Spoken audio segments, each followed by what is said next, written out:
Hi,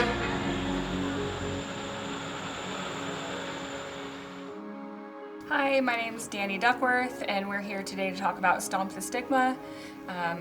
We're here in the Ketchikan Wellness Coalition youth space at the plaza. Thanks for allowing us to use your area here. So we're here to talk a little bit about where Stomp the Stigma came from, why we got involved in it, and why it's important to us.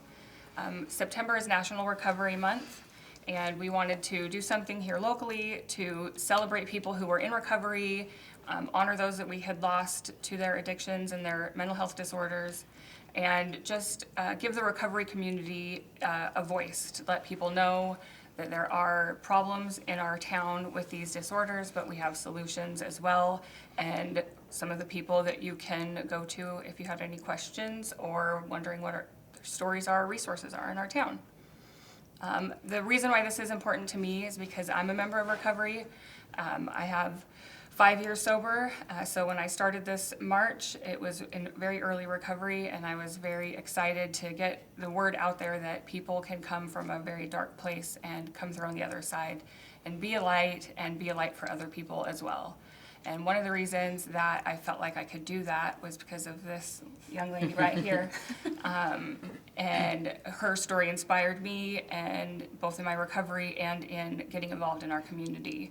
And Christine, why don't you tell us about that? So, realistically, I'm gonna give credit back to Danny because she came in like on fire with a really big idea, and we had no idea what it would turn into at that point.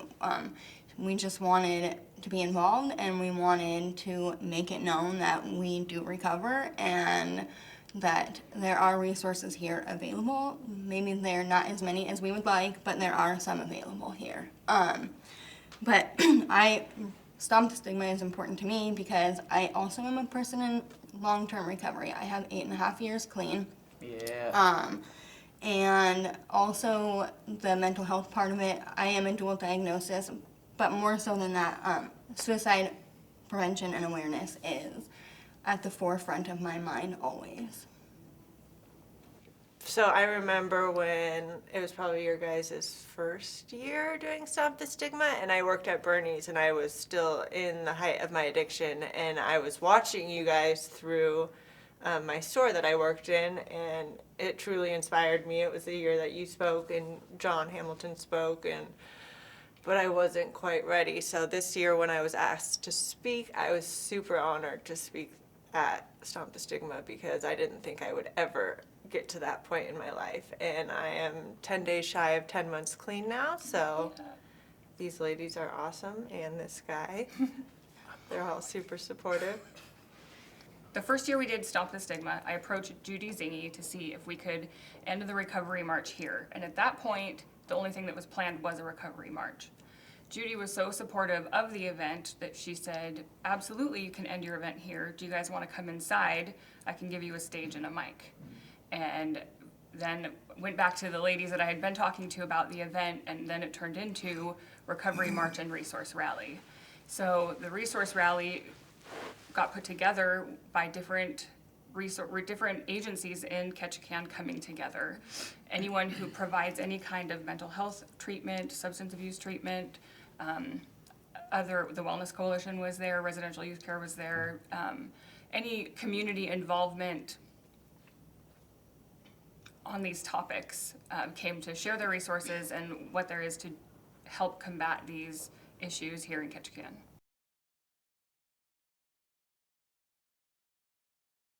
Recovery is huge for me. I've been using for a very long time. I grew up around addiction, whether it was drugs or whether it was alcoholism. It was like the norm. But now that it's like I live a clean and sober life, I have, people that care about me.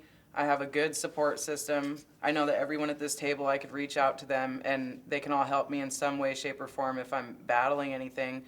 And so I like when everybody says, like, we are the faces of recovery, because it's true.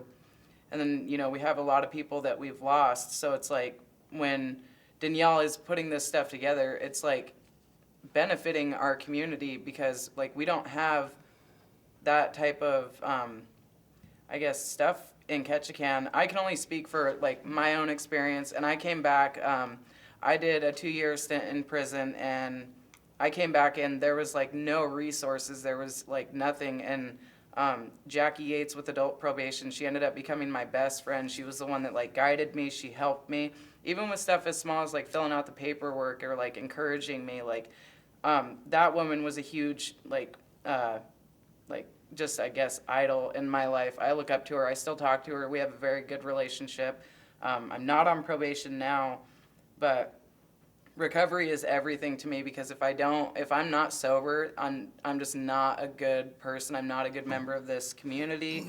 I have things to look forward to. Life is just, I mean, way better. I know we'll all say it because it's the truth. Life gets way better. You might have, some bad days, but a couple bad days is better than 1,000 using days. I would take a bad day over that. I mean, that's the worst possible scenario. Like, you don't know if you're going to get high and not wake up, and then you're losing all these people. I mean, it goes deeper than what a lot of people just see. There's so much more underlying issues going on, and I know for me, it wasn't like, oh, let's just go get high. That's not how it happened. I built up to it, and there was underlying things that I did not deal with, maybe childhood trauma. It's just everything. There's other things, and there's always a root. It comes from somewhere, and I think that having the Stomp the Stigma rally is like a huge thing for Ketchikan. And then she asked me to speak at it, and at first I was like scared, and I'm like, what, yeah, I would love to do that. I guess I never really thought anything about standing or being in places like this, but it came very important to me when I lost people close to me. I lost my best friend, Tina Grant. I lost Alex Carlson. I lost this long line of people, and even if I didn't know the people that passed away, it still somehow affected me. And, you can't get those people back, but if we can help one person, somebody's son, somebody's brother, somebody's mom, if we can help even just one person, that's one less person that we have to, worry about, if we're going to ever see them again. One person's one person. I think something that people don't understand when they haven't been through this is that this isn't something that any of us chose. None of us woke up and thought that we were going to end up where we ended up. Maybe experimenting in high school and playing around like maybe other people do on a normal, basis. For me, I talk to my brother a lot, and my brother tried some of the same things that I did, and I tell him and try to explain to him, my brain and my soul just responded to that stuff in a different way than it did for you. And there comes a time where you know that it's too much, and you know it's taken over your life, and you know that you're throwing away everything, and you still can't stop. And you wake up every day wanting to not drink, wanting to not use, wanting to not pick up, and you do anyway. And it is a battle, and it's a battle we've all fought and been able to get through, but it's still a battle every day. And just because we're at the point where we're sober right now doesn't mean that on any given day we couldn't slip back. And so that's why I think knowing the recovery community that's out there is so important, because when I'm having a bad day and I'm not thinking I'm going to pick up and use anything today, but I'm just whatever, life, I'm on the phone with Christine and I know that I can call her. Or any of these people at the table, all the people that I am close with in the recovery community. I don't have very many friends who aren't in the recovery community because I need people around me who know what it's like and where, how quickly my brain can play tricks on me and how quickly I could turn. And tomorrow I could be sitting here today and this year having Stomp the Stigma, and next year I could be a face on one of those posters that we carry. So that's my hope, to not do that, to not be that person, to not have my kids have to carry a poster with my face on it. And really, that's kind of the best thing that we could hope for. I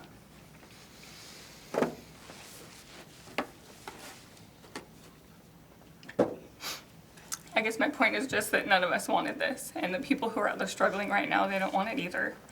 And they're fighting and they want out and they don't want to be in the hole that they're in anymore. And they just don't know how to get out, or they maybe they even know how to get out, but just can't find the will or the, I don't know, what was it that made you stop? I don't know what it was exactly for me, the turning point. What was the turning point to make me wake up and realize this was not the life that I wanted to live anymore? I don't have a specific thing. Do you have a specific thing? I mean, there were lots of points in my addiction that I knew that I needed to, change.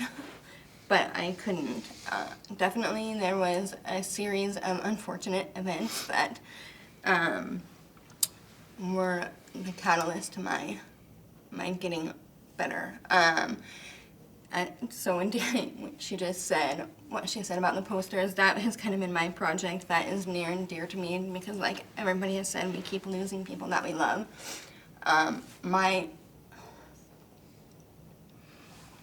My daughter, oh man, my daughter does have to carry a poster. And it was, so in September, 9 years ago, I lost somebody very close to me. And then 2 months later, my daughter's dad, who was my fiance at the time, successfully completed suicide in our home while we were home. And that was definitely the turning point for me. And I didn't get sober the next day, but I knew in that moment that I needed to stop, or I was going to be the next one that died, or I was going to go to prison, because a huge part of my story is selling drugs. And so I think for me it was like I had so many wake-up calls, but losing a parent to your child is it makes it undeniable.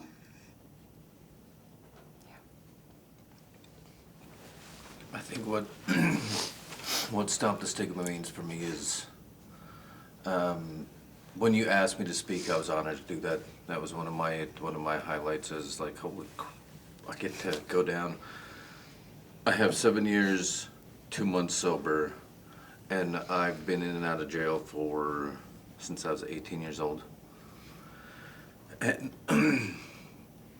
I too know a lot of people that have passed in the past few years that just hit me so hard. I was actually volunteering for several different places just as a volunteer so that I could be an inspiration to some people. And then when I lost these people, I kept thinking to myself, what more could I do? What more? And I love talking. I literally love talking, and that can't shut me up, especially when it comes to this topic. It's one of my favorite things, hands down, to inspire somebody to look at their life and say, do I really want this, or do I want to change? Losing some of the people that wanted to get sober, those people literally wanted to get sober. Yeah. And they couldn't. Yeah.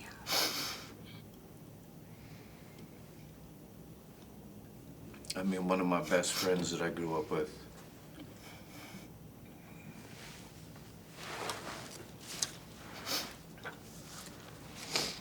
literally over an accident of something that it could have been prevented, Yeah.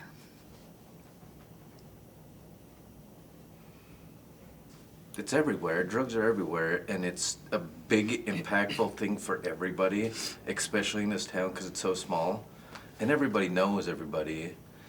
And I don't know, Stomp the Stigma is one of the main reasons to be a powerful voice for our people now. I mean, the last 5 years now that it's going on, oh man, and it's getting louder. Mm-hmm. I wanted to bounce off of what Danielle said. I hope you were done. I didn't. Yep, done. Okay. About the defining moment that got you sober. Before I got clean, I was up in Anchorage. I was trying different treatments and leaving after 7 days. Some of them really just weren't for me. And I did complete a detox center up there, and then I just couldn't find anywhere to go afterwards. So I left detox with somebody, and of course, my sobriety didn't last longer than a week. I ended up living with a lady who I met in detox with this guy. So just things were not going to work out. I knew that. And I ended up moving to Wasilla because I got kicked out of where I was in Anchorage, and I was just finding cheaper drugs and not living a healthy lifestyle at all. I was miserable. And John Hamilton, I hadn't talked to him in like 5 years. We used to use together, and he just randomly called me, and I was raped the night before. So it was very odd that he called me. And I broke down to him and I told him what happened, and he said, "We're gonna get you home, we're gonna get you clean, like, you're gonna be okay." And he started speaking with my mom. I was lying to her and she thought I was healthy as could be up there, but he told her what was really going on, and she told him that she had finally come to terms with the fact that if I died, she had to bury me. She would be okay with that. Because she spent 15 years struggling with my addiction, and it caused trauma to her too. And that was the moment that it just broke my heart. And I knew I had to get clean. I OD'd for about 3 days in a row while I was at the airport, so I missed 3 flights. And then I finally made it home, and once I got off that plane, I never picked up again. I tried bringing drugs back to sell, but that didn't work out, so I ended up getting clean instead. Good. But what happened was John took me out south to his house. I didn't have a phone. I didn't have contact with anybody. It was like a personal at-home rehab, but it's what worked for me. And I just want people out there to know that there are some people that will do that. Not everybody has the time and the energy to help somebody get clean, but there are people out there that are willing to help you. So I think one of the important things that I've realized about Stomp the Stigma is like when people are speaking, like everyone's journey is their own, how they ended up in their addiction, how they ended up in their darkness, and how they got out. We all have different stories of how we got clean and sober, and a lot of people go inpatient treatment, a lot of people do outpatient treatment, some people just find a friend who's willing to help. 12-step meetings are a huge thing in Ketchikan, and they're every single night, so it's really easy to go to those. Knowing that there's no one way to do it, I think is one of the important things for people to understand, both when they're trying to get out of it and when you're a family member trying to help someone else. You can't really compare to someone else's journey exactly, because everyone has their own thing that's going to help them finally wake up and decide that they want it. And that's the biggest thing. If they don't want it yet, if they haven't had enough yet, if they haven't lost enough yet, if they haven't been broken enough yet, it just doesn't work. Like, it takes what it takes, is what they say. Like, it takes what it takes to finally decide to wake up, and then you have to fight. Some of the hardest stuff that I have to hear nowadays is the rising numbers. And I hate using numbers, but the percentages of everything has went up tremendously. I don't know if that's because of what's happening pandemically or if it's just the nature of the beast. I mean, it could go either way, but it started at like 28% of overdoses, domestic violence, and other things that fall in that category. But now it's at 38% from the beginning of this year. Overdoses in Ketchikan have been, Ketchikan and the surrounding areas has like quadrupled, maybe even more than that now. It's been a devastating year.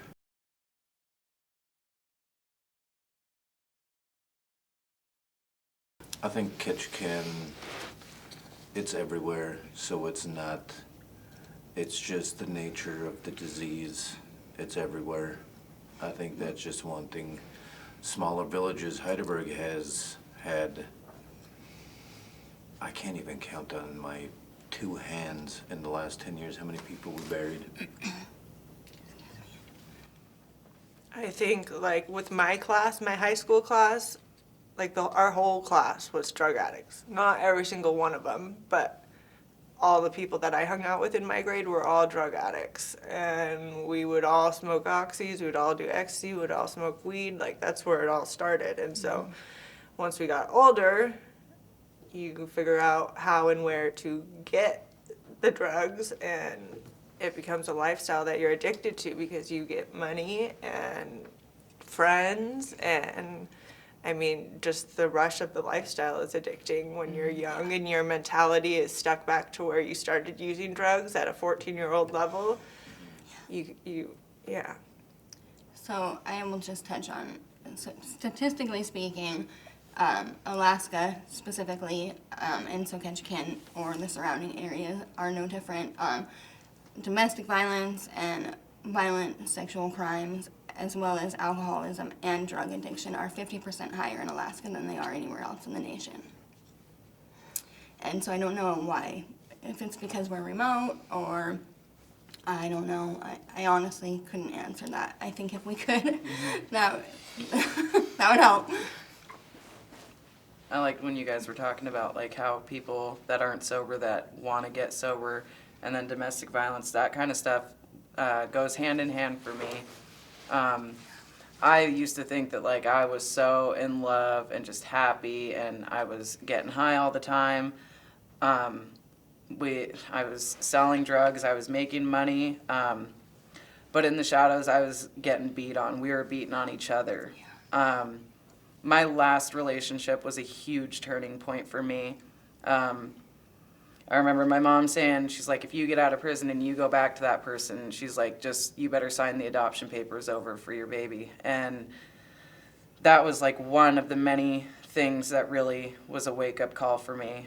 I was like, okay, for so long, just sitting, living this miserable life, just, beating on each other, ripping each other's hair out. There's so many health problems, like concussions, you name it. Like, it was awful. It was the worst experience, and it's like, I don't have to live like that anymore. And I remember just like crying, and I was like, gosh, I just want to get sober. Like, I was begging for help, and my mom's like, oh, but you keep using. And you know, if I saw that now, I'd say that person is crying for help. Like, you know, I see it a lot now, and now it's like I'm in a healthy relationship, and I do random things like if like an arm or anything moves too fast at me, I flinch, and my wife is like, don't, and like she'll like pet my head and just random things because like I'm safe. Like, I'm safe now. I don't have to get high anymore. I don't have to worry about getting, you know, knocked out while I'm already sleeping. I don't have to get worried about, you know, getting nailed in the face like by candles or by pots and pans, mason jars, like you name it. The trauma that comes with addiction is insane, and it's something you have to live with. You know, I forgive all those people that ever hurt me, but I don't forget. But I had to forgive them in order for me to move on and be successful in my recovery journey. It's just a part of working the steps.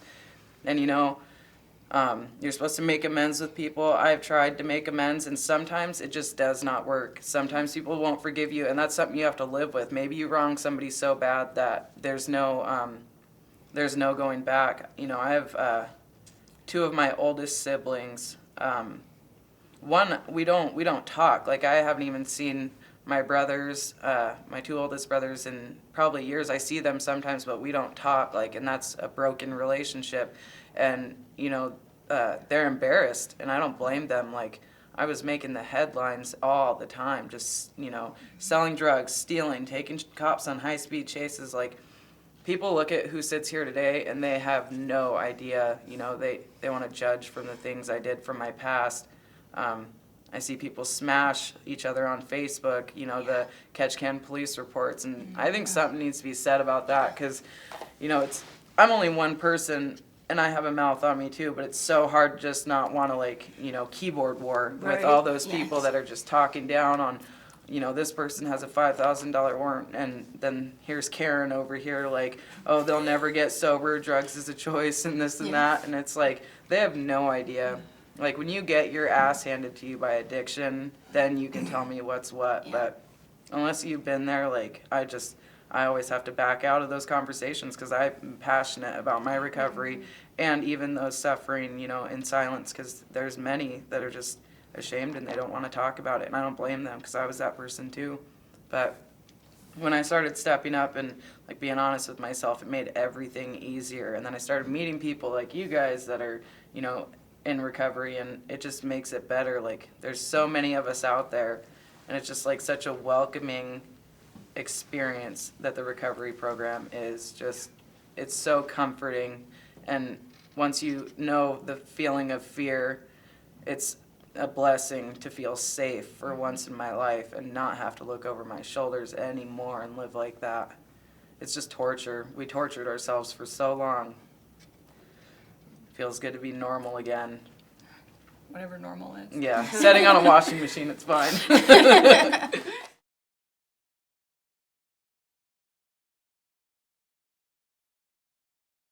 I know for me, I never thought that I could recover in my hometown. I always thought I would have to move away, and when I moved away, I had nobody, and that's when it got worse.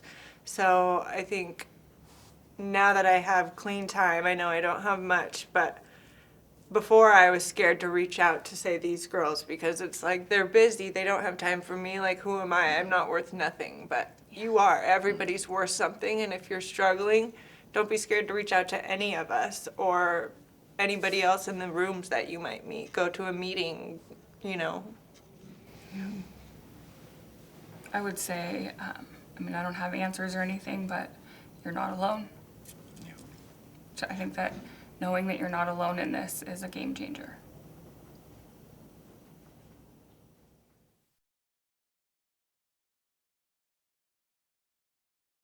Jackie Yates. She was my foundation. I came home and that woman wholeheartedly accepted me, and I bashed her for so long in my addiction, and she's a probation officer, but I made her the problem, but I was definitely the problem, and she forgave me for everything. She helped shape me into the person that I am today. She gave me the tools, and she taught me so much.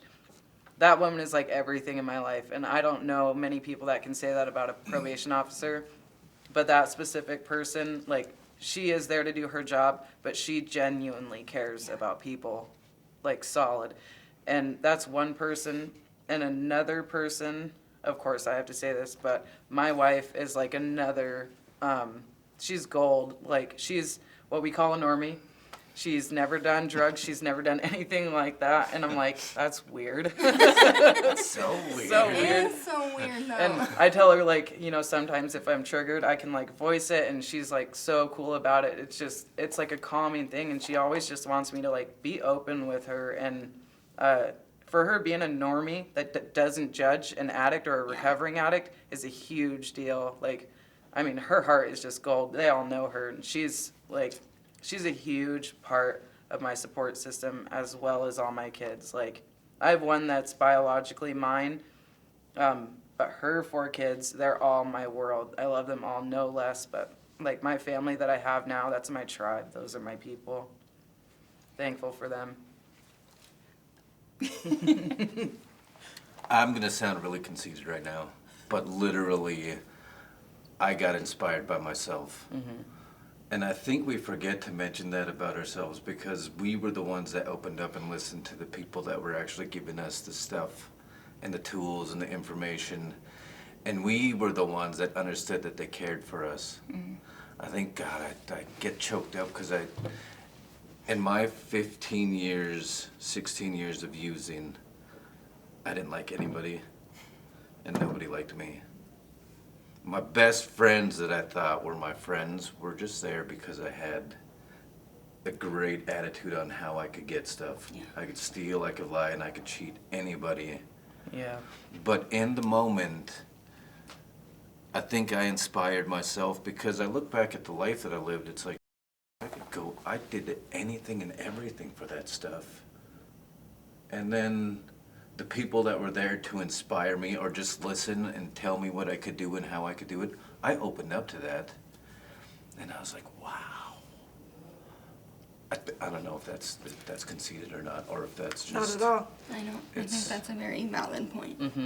We forget that. Yeah, I haven't even thought of that. We forget that about ourselves, or we don't think about it, and it's like, no, we had the courage to do it. Yeah. What's cool is like as much as like we used to chase the dope and stuff, it's like now Yeah. we're chasing our dreams, our Yeah. goals, Yeah. our families. It's just totally shifted. We gave every amount of energy into that stuff. Like literally, I was waking up at 3 o'clock in the morning and hustling before I went to work that day.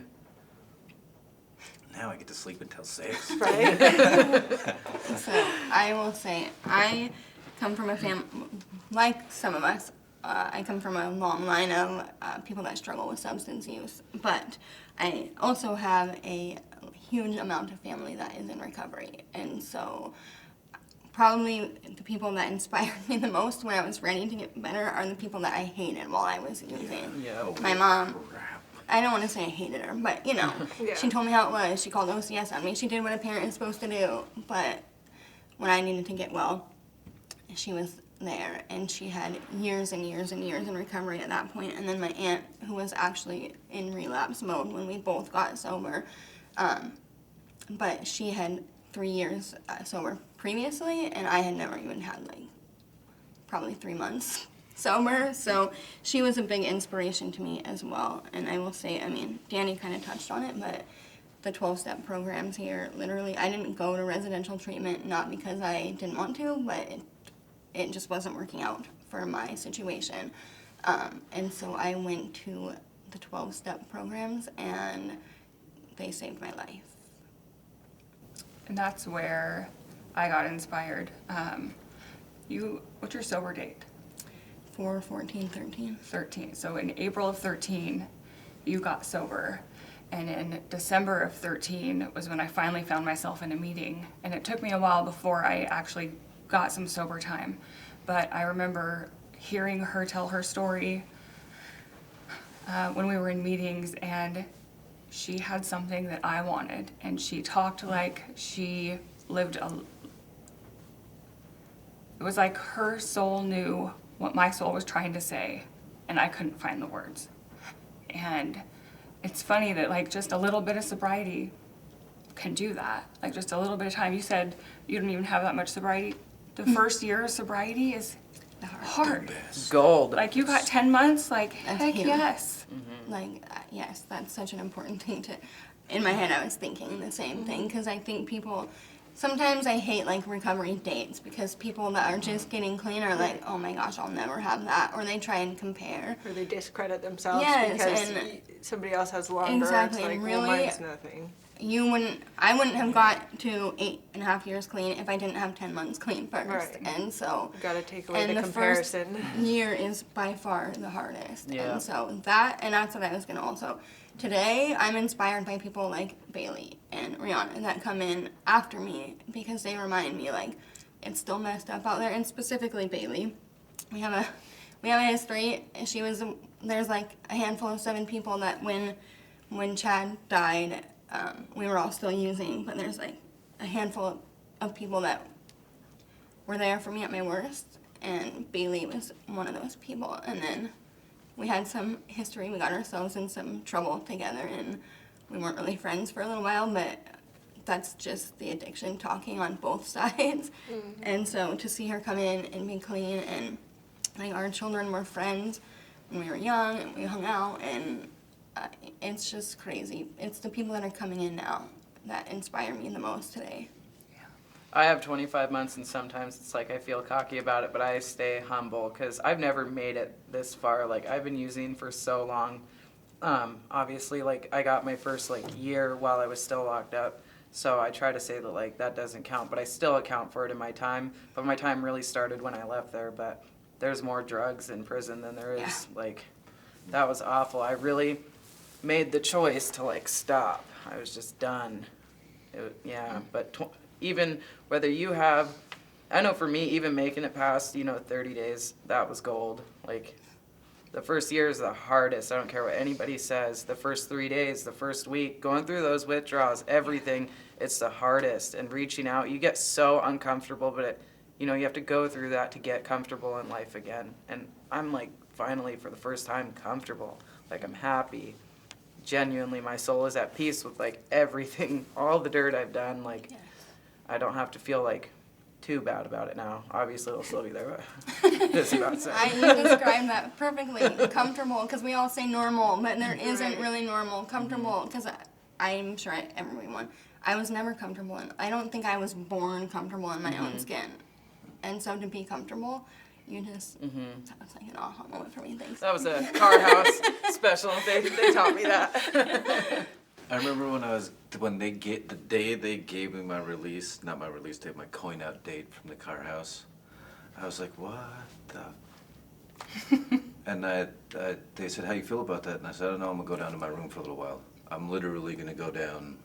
And I went down there and all I could see was McDonald's and straight past. And that's where I used to use a lot. That point right out there. I remember sitting there terrified. Like, I'm gonna get stuck back in the same spot and do the same things over again. So I wanted to touch on what you said as how going back to the same place, that the courage that goes into that and doing it and the getting sober in the place that you were using all the time. Oh man. I never thought it was possible. The amount of power that you feel Yes. that's genuine and not faked. You're not different. wrong. I get super annoyed actually when people say that now, just because I've seen so many people do it. Yeah. And really, it's just another excuse It because is. somebody's not ready. That's really what it comes down to. But it is incredibly powerful to be able to go to all the same, like drive by the places where you used to be, or go into places where you once were a complete disaster. I used to live in the same house where Chad died, where I was my worst, where I used drugs with Bailey, so you can do it. You just have to be ready, but then you have to know you can't do it alone, and I think that would be my advice. You will not be able to do it alone, and sometimes being an addict makes you very secluded from the world, and so you have to say help, and once you say help, they say that fortune favors the brave, and so. My inspiration in all of this is most definitely all you guys at this table, because I went to the car house for my first time with you. You got clean then. I used with you. I remember you back when you were using and I was using also. And I've used with you also. So to see you guys all get clean, that inspired me. Like, they can do it. Why can't I do it? And John Hamilton, he is like my rock. We don't always see eye to eye all the time, but in the end, he's usually right, and he loves to rub that in my face. But him and his wife, Jen, when I moved back, Jen didn't like me. And John still brought me into their home with his wife not liking me, and she says she ended up loving me, which I hope is the truth, because I love her. I love her too, but for her to just let me come into her home, putting myself in her situation, I would have been like, hell no, that's not happening. Right. But she let it happen, and she's seen where it went, and she, like, knowing that I used to be a thief, a drug addict, a liar, and she let me in her home and seen that I wasn't stealing. They have cameras on all the time, so it made me feel good that she could see that I was really serious about it. And I cherish those friendships, because I never had friendships before. Like, and when I was friends with you when we were using, like, after that, I never really had close friends in my addiction. I just like to use alone, because then you didn't have to share your drugs, Amen. for one. Amen. But True. Stingy. yeah, it's just amazing to see people that you used was so passionate about recovery. I think, and I touched on this a little bit during Stomp the Stigma, is that's like what John did for you. Like, that's what any of us, we would all do something to help Right. save someone else. Once you've been through hell and been able to get out of it, then it's almost like you feel a duty. You're responsible to make sure that you're there if someone else is asking for help. Or maybe even if they're not asking yet, just reaching out to them and saying, Right. hey, I'm here. People like us go to the end of the earth to try to help other people be like how we are now, because we know what it was like to be them. I know if I was still using, I would want to go to one of you guys before I'd go to anybody with a badge or a uniform. I mean, we are the people that you can always feel 100% comfortable around and tell us anything. Yeah. There's nothing you can tell us that we haven't heard from someone else or done our own self. Yep. It's important for us to help people. Yeah. We're not out to get you. If I can honestly help one person, like I said, that's one person off the streets, and I'll do it. I'd do anything to help somebody.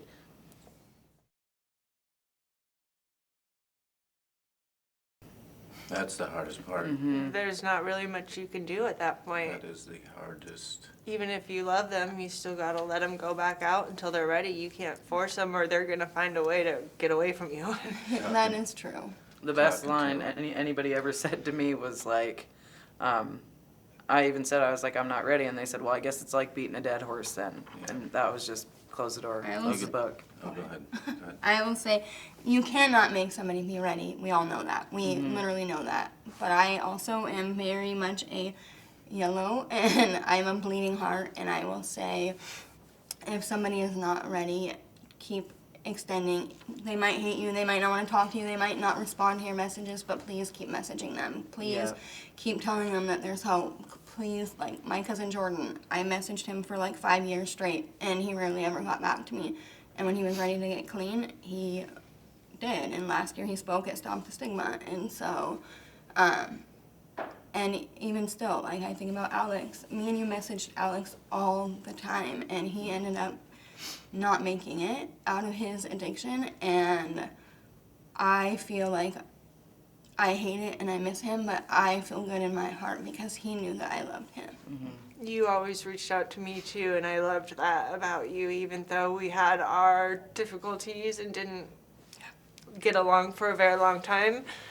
She always reached out to me and was like, I just hope you're okay. I hope you're doing good. And I'd always be like, I'm going to treatment, blah, blah, blah. And she's like, I really hope you're doing it this time. And then I would ignore her because This I'd get time. high again.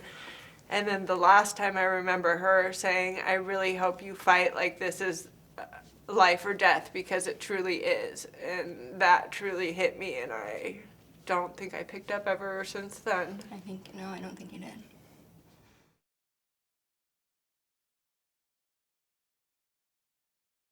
12-step meetings, number one, every night at 8 o'clock, there's a meeting. And there's people there who understand your story and how to help you get out of it. I also did intensive outpatient treatment at Aquila, and that was pretty big in my recovery also, but just doing that I don't think would have done it. I needed to be able to talk to people and hear from people who could tell my story to me without me saying a word. Yeah. Ketchikan Indian Community has their quite a few different things that they do with outreach for people. They have 2.1 intensive outpatient treatment, social services, and they have Re-Envision, I believe it's called. It's a Yeah, new it's like a program. re-entry program. Yeah, it's a new program that they're starting up that's really well-rounded with great people that work there also. I can say I used to work there. It's wonderful. If you're a tribal member and you need help, go to KIC. I've never honestly seen a better place. And I do not work there anymore, so I feel like I can say that appropriately. I used to work there, but it's incredible. And realistically, there's people there. If you're not a tribal member, you can't go there for services, but there are people that are working there that if you showed up at that door, even as a non-tribal member, they would come talk to you. I would drive you somewhere if needed. I would go to groups there, and it always helped me. I wasn't like OCS or probation or nothing, so I kind of got to pop in as I pleased. It wasn't required of me, but I know I felt good every time I went. And like, you can go to the women's group and just reach out to women and do like we're doing now, or go to men and women groups, and you always get something out of it. If you can't make time to go to meetings like I can't, sometimes that group always helped because it was in the morning. Yes. So there is a Stomp the Stigma Facebook page, and I've had a handful of people, parents, people who have loved ones that they are wanting some suggestions on what to do. And I always tell people I don't have any degrees, I don't have anything but my own life experience, and I can tell you what worked for me. And if that doesn't relate to you, then I can give you the name of someone that might. And so I feel like there's been a lot of people who've connected through that page where like my story wasn't the same as this person's story, but I know it's really similar to Christine's, and so I can connect them. Like I said, I'm not a professional by any means, but I have a lot of connections in really positive and healthy ways now, and can help direct people if they're wondering kind of what to do. And I will also add in there that there are a couple of nurse practitioners in Ketchikan that have gone above and beyond to try and help people that are struggling with substance use. And so those are resources that maybe aren't thought of so often because they're medical professionals or whatever, but They are awesome people, though. yes, they are, two of them in particular. Yeah, Actually, they've there's helped three, me a and lot. they are incredible. I want to say something that not everybody might agree with, but when you were asking, or when we were discussing about when people want to get clean but they don't necessarily know what to do. So I personally am on the Sublocade shot, which has been a lifesaver for me. It is an injection you get in your abdomen every 28 days. It makes it so you cannot get high no matter how hard you try. And it's similar to the Suboxone program because you do get a 30-day dose of Suboxone in you, which time releases daily. I think it's better than Suboxone because people can't abuse it. They can't sell it. They can't shoot it up. They can't be like, oh, I'm going to wait 12 hours and go use heroin.